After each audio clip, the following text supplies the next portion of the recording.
upon hearing the voice from the center of the room speak in a soft, peaceful tone, simply saying, "I'm Milil."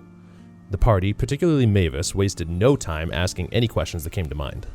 Mavis asked if Milil played the first note that spawned creation, or if he was created by the first note. Right away, it became obvious that Milil was not answering questions directly. Mavis said that surely Milil would know which one is true, and Milil said that he could not tell them. Obviously, this wasn't very helpful to the group, and Milil insisted that he could not say, and that he was taking a risk by appearing to the group at all, something that perplexed the party. As the party continued to ask questions, Milil said that the only way for the group to find answers was to continue on their quest. Sensing the party's frustration, Milil admitted that it might have been better if he had not appeared at all, but that he made the choice to appear, rather than go silent, seemingly in response to Mavis previously asking why the gods always seemed to do so. Milil said that he could not give the group any information that they would not have known without speaking to him, and that what he was doing was for their protection. He said that he appeared simply to give the party hope. During the conversation, May asked if Ilmater and Melora were part of this quest, but Milil said that he could not say. Gar admitted his doubts of Melora and his questioning of her, and Milil encouraged Gar to not change who he is, to ask the questions he has, to seek answers, and not feel bad for questioning. Milil echoed this to everyone in the group, saying that they were chosen for who they are, and to stay true to who they are. Milil addressed Laren and Zeos, and Laren simply said that she was taking everything in. Zeos didn't have any questions, but admitted that he was a little terrified of what Milil would call him, perhaps revealing a last name unknown to Zeos, but Milil simply referred to him as Zeos. Mavis asked if the next memoriam was indeed in the Turanai Desert, and Milil answered with a question of his own. Milil asked if he were to say it was, and the party were to go directly to the desert because of it, they would not encounter the very things they may need should they take their own path. Obviously a hypothetical statement, Milil seemed to finish by simply saying that knowledge before the appropriate time can be a detriment rather than a benefit. The group was fairly unsatisfied with how unhelpful Milil was, and Milil seemed almost regretful, but stated that the only reason he appeared was to offer the party hope. Milil told the party to get some rest, and as the light in the center of the room slowly faded, the group drifted off into a peaceful sleep. The next morning, the party met in the dining room for breakfast while they discussed the events of the night. The group asked Gunther about Milil, and while Gunther's memory was hazy, as he put it, he said that he always remembered Milil as though he was a dear friend. The party wondered why Milil chose now to reveal himself to them, but for the time being, the specifics remained a mystery. May made some croissants with fried apples topped with a touch of sugar to serve to the group, which everyone readily indulged in, and then Zeos returned to Harmony to rent a new book, and Mavis made his way to the memoriam chamber. Zeos returned to the College of Lore in the city of Harmony, though in the middle of the night when the college was closed, and decided to rent a room at the Rumor's Reach until the college opened. Down in the memoriam chamber, Mavis inspected the center platform, finding that it was no different than before, and then pondered the first memoriam that now sits with a soft glow and a subtle hum on one of the podiums. Gar joined Mavis, and they discussed their mutual concern of what lies ahead. Mavis resolved that, for now, he decided to treat Milil as the lesser of two evils, knowing that the Order of the Dark Knight are the ones that would clearly use the power of the memoriams for true evil, whatever that power may be. The part that seemed to bother Mavis the most was that the gods seemed to choose not to speak. Gar shared that he's never heard Melora's true voice, but he's heard her signs and felt her strength and her courage at the time when he needed it. Mavis said that he has seen a different side of those who follow a god, because of Gar, and slowly May. Gar discussed the possibility of a joint tinkering project with Mavis, to chill milk in a glass the way Gar does with his breath, but using science instead. Mavis seemed intrigued, and Gar thought he may even show it off at the inventory. With that, Gar left Mavis to his thoughts and returned upstairs. May and Laren cleaned the dishes from breakfast, a task that was unnecessary due to the magic of the manor, but that allowed both of them to sort through their thoughts. May expressed her frustration towards both Ilmater and Milil, stating that one of them has to be responsible for the things she vaguely mentioned the previous night. Laren shared that she grew up without much knowledge of the deities at all, and though she didn't know the full plan behind being the chosen few for this task, she felt some peace knowing that her upbringing wasn't all just chaos. May simply asked why the deities always seemed to be testing mortals, a question neither of them could fully answer. And then May said that she was going to summon a horse. May and Laren went to the basement, and May attempted a ritual to summon a horse, but not just any horse, a horse from her childhood, a Fergana horse named Fengay. As May introduced Fengay to everyone, the question arose as to whether Fengay was a planeswalker since he could exist on the half-world. May decided to test the theory by simply walking through the front door of the manor, and though she was able to pass through to the material plane, Fengay passed through the light without any transition, remaining on the half-world. May returned to the manor, and she could tell that Fengay was uneasy, so Gar cast tongues on Fengay, allowing him to speak his mind aloud. Fengay explained that he saw darkness outside the manor, and it disturbed him, though he seemed alright overall.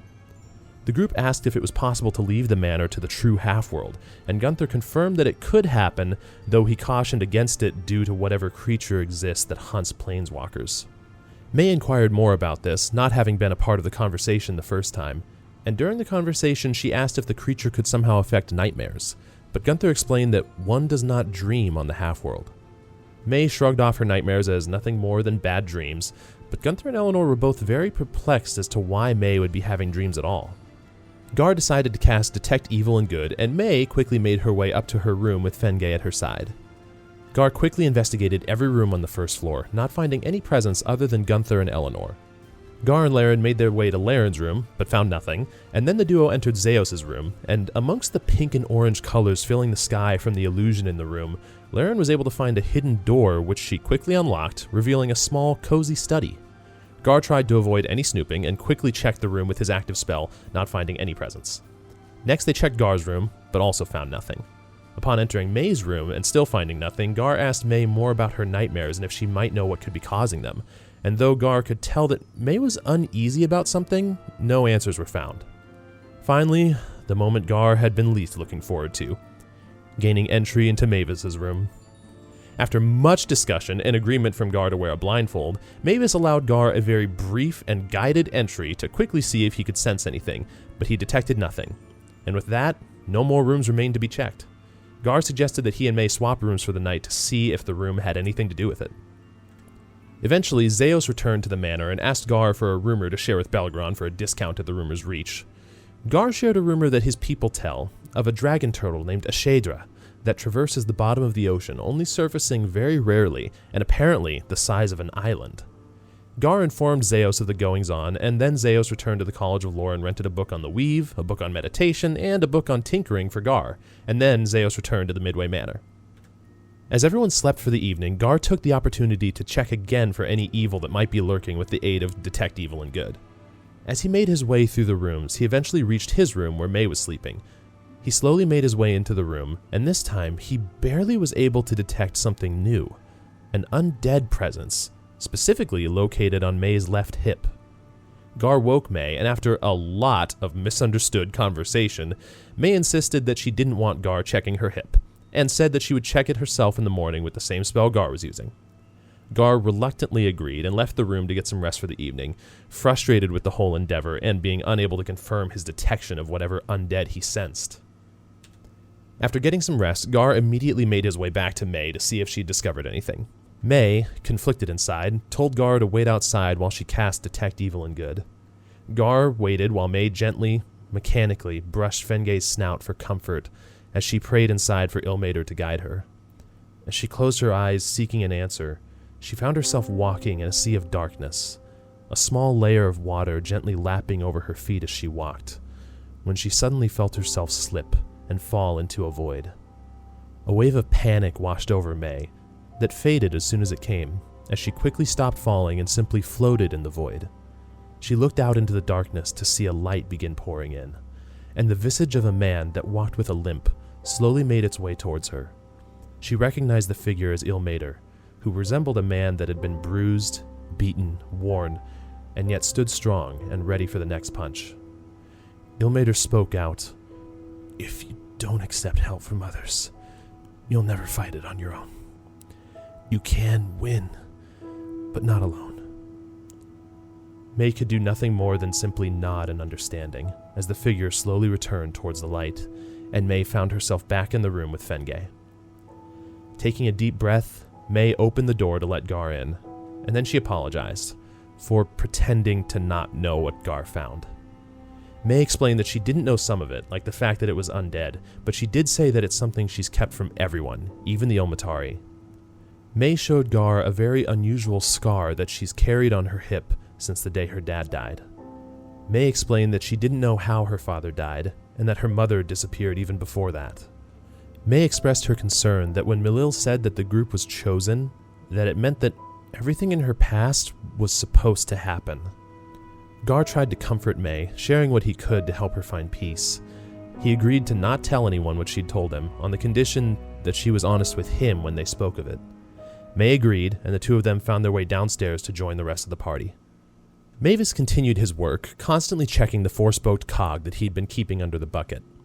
Curious of its properties, Mavis placed the cog in the forge, but found that it didn't melt as it should. Mavis removed the cog from the flames, took a hammer, and struck it. And as he did, the cog cracked, and a burst of energy was released. An energy that was familiar to him, as he recalled striking Gar's holy symbol and falling unconscious as he saw Melora for the first time. Intrigued by who he might see if he were to break this holy symbol, he attempted to strike it again, and he felt his own mind tell him to be careful, causing him to miss. Perplexed by the whole event, Mavis simply stored the cog yet again and continued his work. The rest of the group exited through the front door, finally embarking on their journey to reunite with Chasiana, recover the carriage, and make their way towards the city of Sprocketon, while Mavis finishes his invention for the inventory, as part of his effort to become the greatest inventor in the land.